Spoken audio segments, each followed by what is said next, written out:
Okay, back again with the tutorials. We're going to keep following on using the ripple roll, but we're going to modify it and do a kind of trimming, advanced trimming, maybe not for the faint of heart, but if you want to try it, I think it's a really quick way and a neat way to adjust your sequence using a really fast trimming method. We call this sort of trimming on the fly, or more commonly the JKL trim. So we're going to use those JKL keys to do a couple of fast trims.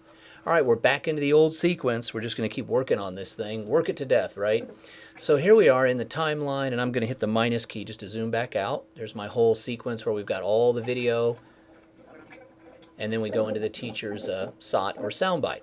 So I'm going to go in and make some changes. I showed you how to do the ripple edit tool and the rolling edit tool in a previous tutorial.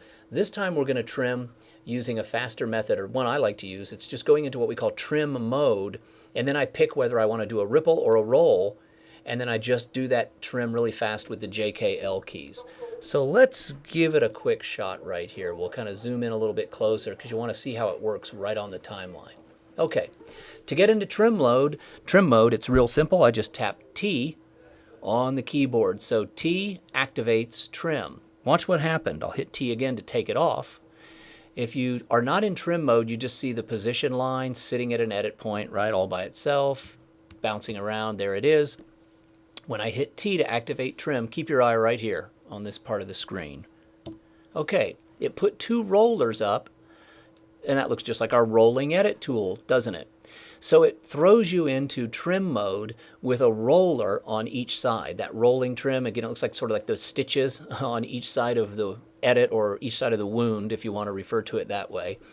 So if I do my trimming right here with the JKL keys, if I hit the J key, that goes backwards, right? So J key is going to start rolling back this way, and when I hit K to pause, it's going to stop, and it will have made the trim adjustment. So if I roll backwards, let's say I want to get rid of maybe 2 or 3 seconds right here, right? I want to roll back this shot number 14, and I want to add some of the teacher's SOT. What it's going to do is take away, remember this is the rolling one, it's not going to change the length of my sequence, it's going to take away from this side and extend the clip over here. It's going to roll over. So watch that. I'm going to hit the J key, and then I hit K. Do you see how it jumped? My edit line just moved. Let me undo that. And you can even hear, if you can hear the sound coming through, you'll be hearing the teacher's SOT playing in reverse. So her backwards talking, if you will. You hear it? There it is. So what I did was I reduced the amount of this shot that we're going to see, and I extended her SOT. Sort of I rolled backwards to catch more of her words, you know, leading up to the original soundbite. The whole length of the sequence is exactly the same. My total running time has not changed. All I've done is reduce from this side and add a little bit more of her on the front end. It might not sound that good if I'm not really cleanly getting all of her words, but it at least shows you how to roll that.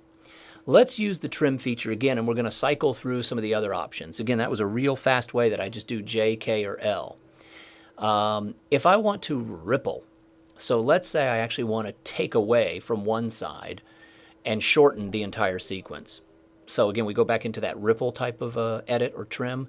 And what I want is to see a roller only on one side of the edit. So what I'm going to do is hit Ctrl T.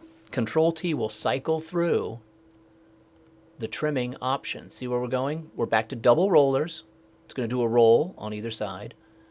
Push Ctrl T. It's going to put one roller, and now it's set up just to do the ripple right there. So if I go in and now I'm in trim, if I hit the J key, it's only trimming off shots of the B-roll 14 clip. So I hit the J key, it ripples back a little bit. When I hit K, it pauses and it makes my new edit point. It adjusts exactly to where I paused.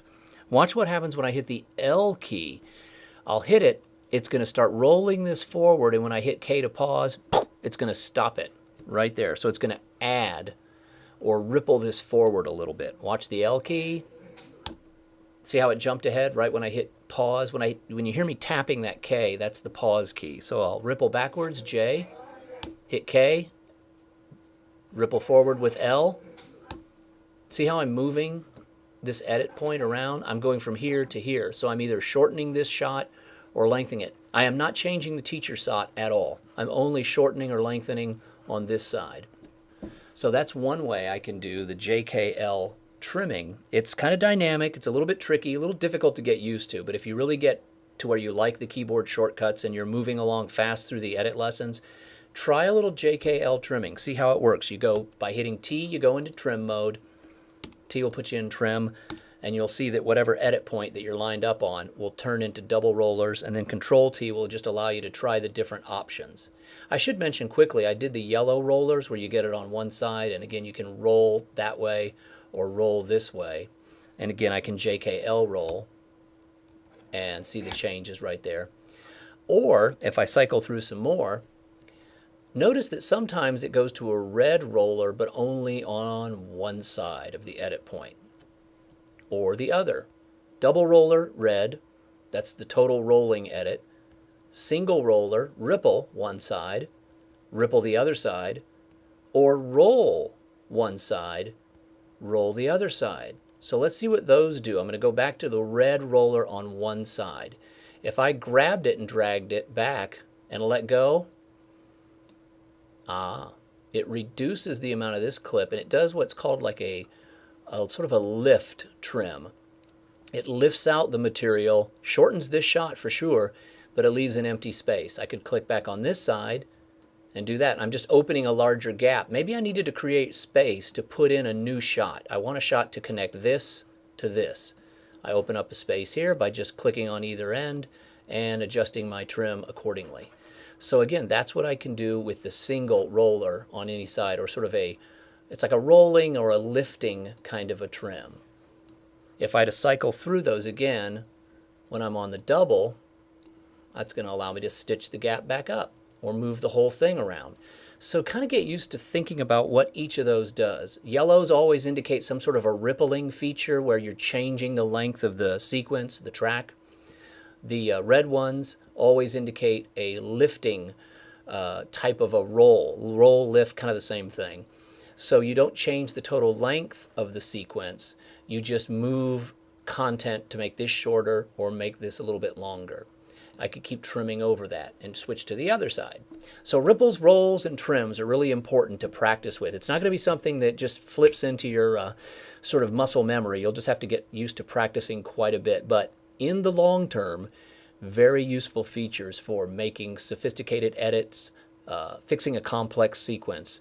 Ripple and roll will really help you out a lot.